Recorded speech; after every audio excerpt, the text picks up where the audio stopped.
My guest is Dr. Roger McGrath. He's a historian, taught for 15 years at UCLA, also taught at Cal State University Northridge and at Pepperdine University, and in 1999 awarded the prestigious California Military History Medal.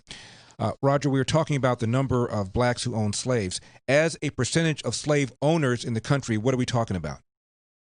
Well, it's a very small percent. There's about 250,000 free blacks in the Old South in 1860, and about 4,000 of them owned slaves. So it's about 2 to 3% of the free blacks in the Old South owned slaves, and compared to the white slaveholding population, it was very small. But yet, the white slaveholding population among whites was very small. Also, only about 5 or 6% of whites in the Old South owned slaves.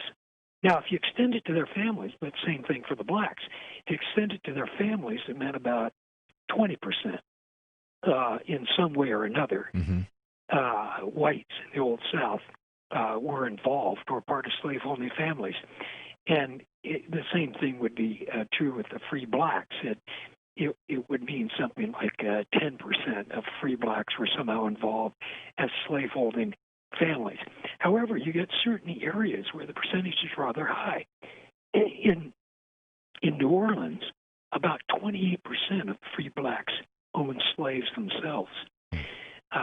So this varied throughout the South, but in all 13 of the states that became Confederate states, there were significant numbers of black slaveholders, and this was true in the cities as well. In some areas, the greatest number of slaves in Charleston City, for example, the port for Charleston, the largest slaveholder was a black woman. Wow. My guest is historian Dr. Roger McGrath. Roger, as you know, the New York Times has this 1619 project, which they argue is the day that the first time slave ever came here, and therefore reparations are owed from that time forward. But you've told us that in 1619, the first slave, well, let me back up. The first person to be judicially recognized as an official slave owner was a black man. Well, that's right. But first of all, I'd like to say the United States was not created until the Constitution was adopted in 1788. So 1619 looked to Britain for that. So we were only 77 years as a nation with slavery. 1865, it was abolished. 1788, the Constitution was ratified. Right. So that's only 77 years. You can blame the other on somebody else. But, 1619, there was a handful of slaves that were sold in Virginia. And it happened to be, there was a Portuguese slave ship in the Caribbean that was intercepted by an English privateer flying under the Dutch authority, Dutch flag.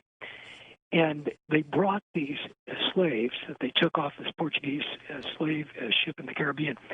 And, of course, they didn't try to sell them down in the Caribbean. They hightailed it up and thought, what are we going to do with them? And so they put in at Virginia, and they sold them. Well, among those slaves sold, and these slaves came directly from Africa, among those slaves sold was a man who became known as Anthony Johnson. Now, they were sold as indentured servants there in Virginia. And after his period of indenture, he was freed and he was given land.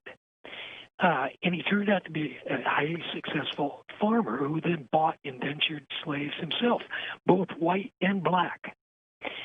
And then in the early 1650s, one of his black slaves wanted to work for a neighbor of Anthony Johnson. And he said, look, my period of indenture is up.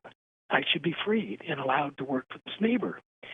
And Anthony Johnson refused to free him, and the neighbor took him to court on behalf of this black indentured servant.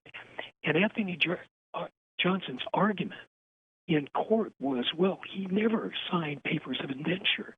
He was a slave in Africa, and now he's a slave here. Roger, we're going to have to stop it right there. We'll finish it on the other side. Don't go away, Roger.